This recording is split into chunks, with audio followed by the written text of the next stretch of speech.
ભરૂચ જિલ્લાના અંકલેશ્વર તાલુકાના બોઈદરા ગામની સીમા ચાલતી વીજ ટ્રાન્સમિશનની લાઇનની કામગીરીને ખેડૂતોએ બંધ કરાવી વળતર ચૂકવવા માંગ કરી હતી। કચ્છના ખાવડાથી નવસારી સુધી ચાલતી 765-440 કેવી વીજ ટ્રાન્સમિશન લાઇન કામગીરી વિવાદમાં આવે છે। દક્ષિણ ગુજરાતમાંથી પસાર થતી આ લાઇન સામે અસરગ્રસ્ત ખેડૂતોએ મોરચો માંડ્યો છે।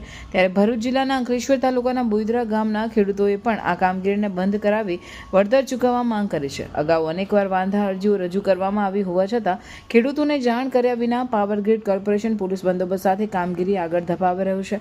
આ પરિસ્થિતિમાં ખેડૂતો આંદોલનની રણનીતિ ઘડવા સીમ વિસ્તારમાં એકઠા થયા હતા, જ્યાં પાવર ગ્રીડ કોર્પોરેશન વળતર ચૂકવ્યા વગર કામગીરી કરી રહ્યું હોવાનું અસરગ્રસ્ત ખેડૂતોએ આક્ષેપ કર્યો હતો। એટલું જ નહીં, વળતર મળે ત્યાં સુધી કામગીરી અટકાવવાનો તમામ અસરગ્રસ્ત ખેડૂતોએ નિર્ધાર વ્યક્ત કર્યો છે। એ લોકોને વળતર નહીં ચૂકવવું પડે એટલે એ લોકોને ફાયદામાં હોય એ રીતની કમિટીઓ ઊભી કરીને બ્રિટિશ ઈસ્ટ ઇન્ડિયા કંપની જેઓને જો હુકમીથી આ પોલીસથી ડરાવી ધમકાવીને કામ કરવા સારું એ લોકો આ બધું કરે છે। અમે કામ કરવા દેવાના નથી। અમારે ફેર વળતર મળે છે, ગવર્મેન્ટના જીઆર છે, પરિપત્ર છે, મુજબ અમને વળતર મળવું જોઈએ। કશું કઈ નહીં, કેટલી વાર સમજૂતી કરી આ કરી, એ લોકો એ મીટિંગમાં આવતા નથી કે વાત કરતા નથી, કોઈ ઓથોરિટી અમને મદદ કરતી નથી। હા, અને જે આરટીઆઈમાં જે અમે કાગળ માંગ્યા છે લોકો માટે કે આરટીઆઈ નો કાગળ અમને પહોંચાડતા નથી।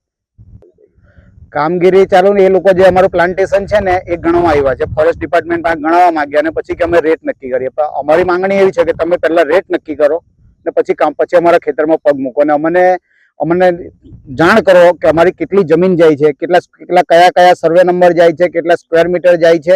એ જમીનનો વિસ્તાર હજુ બતાવતા નથી ને પાકની નુકસાની માટે આવી ગયા તો કઈ રીતે શક્ય છે?